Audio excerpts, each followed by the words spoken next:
Hablaremos hoy, querido Rolón, de la vida cotidiana en la Edad Media. Ajá. Haremos una semblanza, no ya de los sucesos históricos de la Edad Media, sino de ciertos usos que eran comunes a todos los pueblos. Hablaremos en principio de las campanas que sonaban así, o más o menos así, en las horas canónicas, que eran grandes divisiones del día. Maitines era la hora 0. Después, laude, eran las 3 horas. A las 6 de la mañana era prima, la hora tercia a las 9, la sexta a las 12 del mediodía, la nona a las 15 horas, las vísperas a las 18 y las completas a las 21. A estas horas los monjes de los conventos oían las campanas y rezaban. El Islam tenía desde luego una metodología diferente. Como usted sabe, había 5 oficios por día, porque esta era una rebaja que Mahoma había conseguido durante su viaje a la región celestial. Sabe que Mahoma viajó a los cielos con la ayuda de la yegua Al-Burak, acompañado por Gabriel, el arcángel, y durante esa gira, ese viaje por todos los cielos, tuvo una entrevista, por decirlo así, con la divinidad. Y en principio, la divinidad le impuso 50 oraciones por día a él y a todos los musulmanes. Dijo, mire, discúlpeme, profeta, 50 oraciones por día me parece que está bien. Salió Mahoma y se encontró con Moisés en la antesala, y Moisés le dijo, mira, 50 son poco muchas, porque no entras de nuevo y si le pedís que te haga una rebaja. Entonces entró nuevamente Mahoma y consiguió 40, después 30, y así hasta que quedaron las 5 oraciones clásicas del Islam. La primera antes de la salida del sol, ahí estaba el almuédano que llamaba a los fieles desde lo alto de Faro, de donde fuere. En general, el almuédano era ciego, era elegido ciego, para evitar que tuviese un conocimiento de la geografía vecina, pero también para que no pudiese ver desde lo alto de las torres a las mujeres que oraban en los patios, casi siempre sin velo. Hubo algunas modificaciones en esto de las horas primas, tercias, sexta, etcétera, ¿no? Digo, ya no con respecto al Islam, sino con respecto al cristianismo. La hora sexta dio su nombre a un pequeño descanso que se tomaba después del mediodía. Y como la hora era sexta, ese descanso se llamó siesta. En algunos países resultó ser que la hora sexta se adelantó para ubicarla al fin de la mañana, coincidiendo con la hora nona del mediodía, y por eso en inglés mediodía se dice noon, en noruego es non, y noen en holandés. Digo, pues si usted viaja por Inglaterra, por Noruega o por Holanda, y no sabe cómo decir la palabra mediodía. Ahora bien, ¿cómo se medían estas horas ante la total ausencia de cronómetros de la famada marca Lection? Los árabes usaban mayormente la clepsidra, el reloj de agua, y así parece que Harún al-Rashid, nuestro amigo, le mandó de regalo a Carlomagno, que reinaba en esos mismos años, alrededor del 800, un poco después del 800, en Europa. Le mandó a Carlomagno, Harún al-Rashid, una clepsidra de regalo. Toma, dice, esta clepsidra se la manda Harún al-Rashid. También había en aquel entonces relojes de arena y desde luego velas, que se utilizaban como relojes, simplemente haciéndole una raya a la vela y calculando más o menos cuánto tardaba una vela en consumirse. Esto con respecto a las horas en la Edad Media. Algunas noticias munícipes también podríamos dar, particularmente en París. Parece que cuando suena la última campanada del Ángelus, en París se cierran todos los comercios en la Edad Media, ¿no? Estaba prohibido trabajar a la luz de las velas. No se podía laburar de noche en París porque decían que la obra resultante de un trabajo así sería necesariamente mediocre. Además, se buscaba evitar incendios. Imagínense, antorchas iluminando el laburo de esta gente, casas de madera. enseguida sobrevenía un incendio, y de tal modo se tenía miedo al incendio, que la hora de la queda en francés se dice couvre-feu, que significa cubre-fuego. La gente se acostaba muy temprano, a las 9 de la noche, como las gallinas. A las 9 de la noche estaban todos apolillando. Y decían, la noche es el reino del diablo y del temor. O sea que de noche salían solamente los malandras. Y además había penas severas para los crímenes cometidos de noche. Cometer un crimen de noche era un agravante. Usted, por ejemplo, ahí está, asaltaba a un tipo a las 3 de la tarde. Estaba todo más o menos bien. Más o menos bien. Ponele 3 años de prisión. Sí. Al mismo tipo, Sí. Lo asaltaba a la noche, o al mismo no. Si ya lo había asaltado a las 3 de la tarde, no lo iba a asaltar a la noche. Flaco, no tengo nada. Pero cometía el mismo asalto a las 9 de la noche y eran 6 años de prisión. Así que, naturalmente, casi todos asaltaban de día. Ajá. Además, al revés que ahora, la gente trataba de oscurecer en vez de alumbrar las casas. Así es. ¿Cómo? Vio que ahora, para seguridad, hay gente que cuando usted pasa va a ver que algunas... Sí, claro, se encienden prenden lámparas. luces Sí. en la inteligencia, que cuando hay luz, la gente siente que la honradez se apodera de él. Porque, digo, acá harían al revés. Allá era al revés, como se sabía que no se cometían delitos a la noche, se ponían toldos, se apagaban todas las luces, de modo tal que la oscuridad venía a despertar en el ladrón el temor de una doble condena. Exacto. Esto si uno cree que el temor a la condena es lo que evita los delitos. Ahora, ¿cómo se hace? Disculpe que voy a hacer una pequeña interrupción en esta monografía sobre la Edad Media, para preguntar cómo es que logran que la luz de una casa se prenda cuando uno pasa por la vereda. Porque yo me pego unos jabones de Padre y Señor Nuestro cada vez que paso ante una casa y veo que la luz se prende sola. A veces voy con una dama, voy conversando. Tienen una persona contratada. Para mí tienen un tipo que está mirando. ¿Cómo es un tipo A mí me ha pasado muchas veces contratado? ir con una dama del brazo, ¿no es cierto? Sí. Y por ahí yo elijo las calles más oscuras para cosechar el beso que crece en la tiniebla. Entonces yo pues elijo calles oscuras y cuando veo que el lugar está muy oscuro, ya procedo a indagar bajo los pliegues de la vestimenta. Ah, bueno. Oh, amada mía,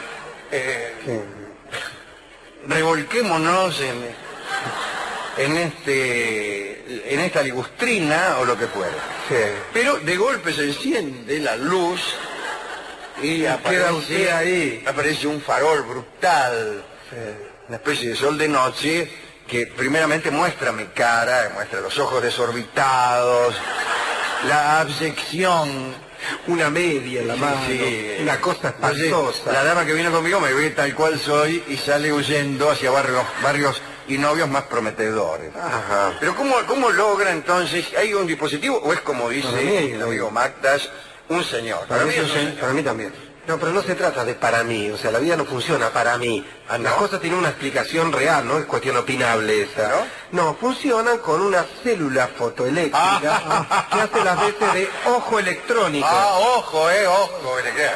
Es un ojo No se electrónico. burle del público. ¿Cómo me voy a burlar del público? En serio, es un ojo electrónico que registra un sensor de movimiento, Un sensor que cuando pasa algo por ahí, digamos, capta el movimiento y lo censura. activa entonces, digamos, la perilla que Totalmente quedó ahí. imposible de creer lo que usted dice. Bien. El Como caso usted no es que vio los ascensores que se abren solo cuando usted se para adelante. Jamás he visto un ascensor que se abriera solo, de lo contrario me hubiera desmayado. Otra cosa que no había en el siglo XIII en París era cloacas. ¿Y quiénes eran los encargados de limpiar las calles de basura? Respuesta, los chanchos. Los inspectores. Los chanchos en el sentido más literal. Largaban los chanchos a las calles y estos animales se comían toda la basura comestible, que era toda. No es como ahora que tiran, qué sé yo, tubos de dentífrico, botella de plástico, lámparas incandescentes, no. Ahora la basura consiste en cosas que ni los chanchos quieren. Pero en aquel tiempo sí. Las casas de los burgueses en la Edad Media, ya como gran lujo, empezaban a ser equipadas, disculpe la expresión, con letrinas. Pero en general no era así, la gente común no tenía eso. ¿Y cómo se disponía de las aguas menores de una familia? ¿Cómo? Se las arrojaba directamente a la calle, allí donde estaban los chanchos. Y el grito establecido para avisar que uno iba a arrojar las aguas menores, incluso desde pisos altos, era agua va. Usted gritaba agua va y el paseante se hacía a un lado. Había en casi todas las calles de París, en la Edad Media, una zanja en el medio. Las calles venían un poco más altas en el sector vecino a la pared, y en el medio más profundas. Y por allí corría una zanja por donde, si teníamos suerte y si llovía, piantaban nuestros recuerdos. De allí viene la costumbre, probablemente allí, o no sé de dónde, de ceder a las damas el lado de la pared porque era el lado más alto y más lejano de la zanja. Pero vino el rey Felipe Augusto y al rey le molestaba mucho el olor de las calles de París y mandó a pavimentar 2 de ellas. Allí la cosa empezó a mejorar, ¿no? Porque todas las calles eran de tierra y la calle de tierra es más sucia, a algunos efectos, le diré yo, a otros no.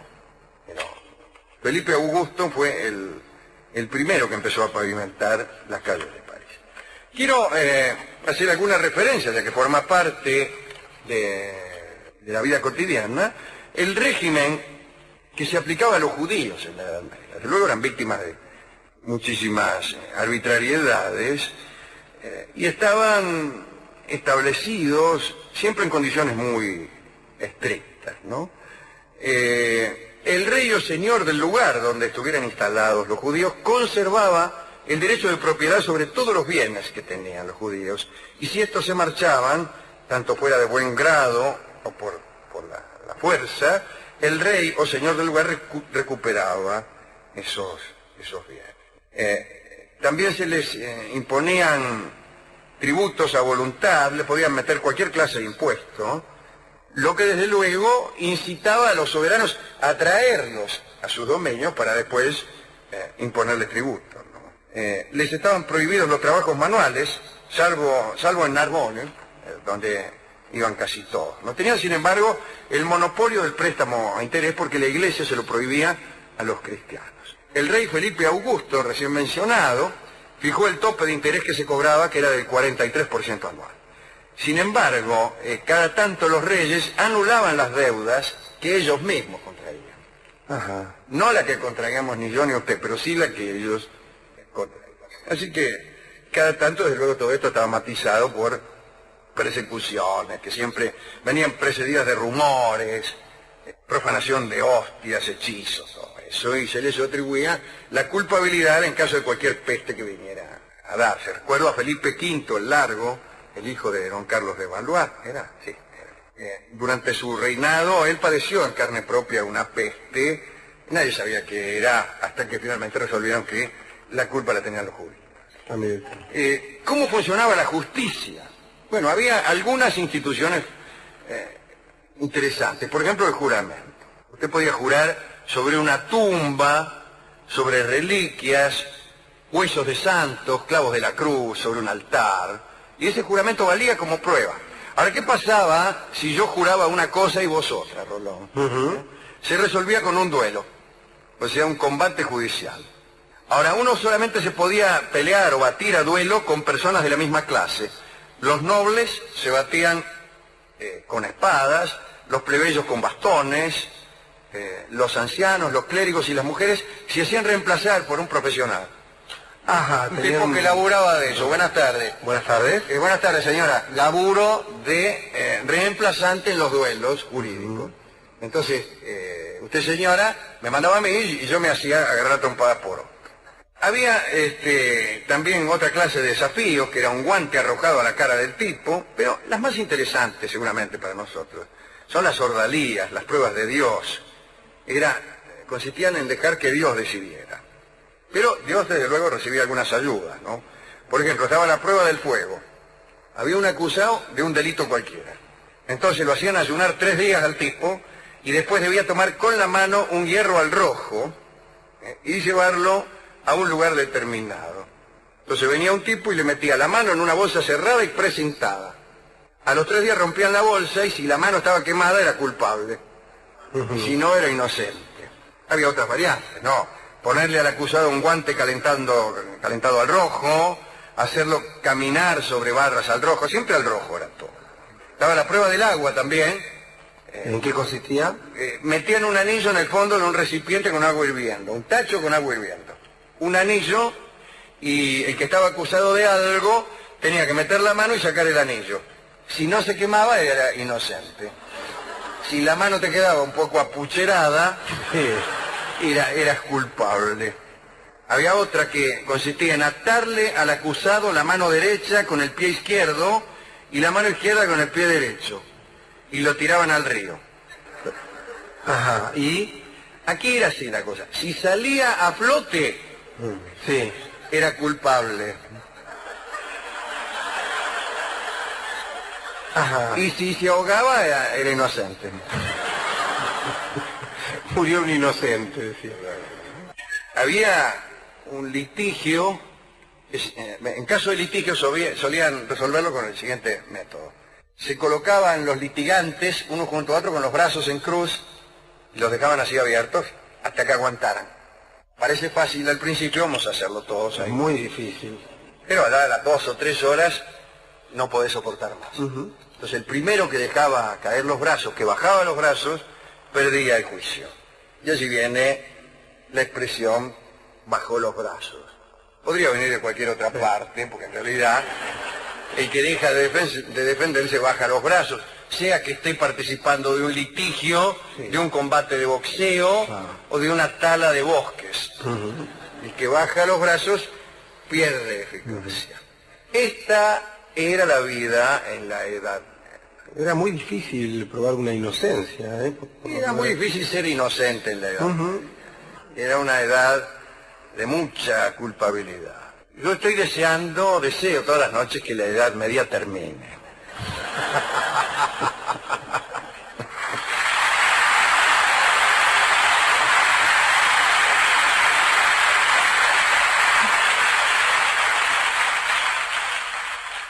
No es un mal deseo, Alejandro. No es un mal emitido de este programa que va de Maitines casi a Laudes. Sí, sí. ¿Y a quién podemos dedicar esta nota de color sobre la vida en la Edad Media? Bueno, ya que usted ha hablado de Harun al-Rashid, déjeme dedicarla a Sherezade, que era bella y contaba buenos cuentos. También dedicarle a aquellos príncipes que se preocupan por la belleza de una ciudad, digamos, por el aroma de una ciudad. Es algo muy interesante, darle a la gente un lugar digno y bueno donde vivir. Y me hizo acordar, aunque no es lo mismo, estos representantes de los duelos, a ciertos guerreros que en aquella época del amor galante, Alejandro, elegían una dama para pelear en su nombre y dedicarle ciertas gestas. Sí, eso sucedía al sur de Francia, en el país de la Languedoc. Era muy usual que un señor saliera a batirse para acreditar el buen nombre, la fama, las virtudes de la dama que él elegía, ¿no? Dama que no tenía nada que ver con él, No, porque por ahí era una mujer casada. En general no. Digo porque esto a veces uno cuando lee el Quijote dice, bueno, ni la conocía. Claro, bueno, esto era común. Seguía justamente esas normas de la Languedoc. Vamos a hablar de esto, ¿eh?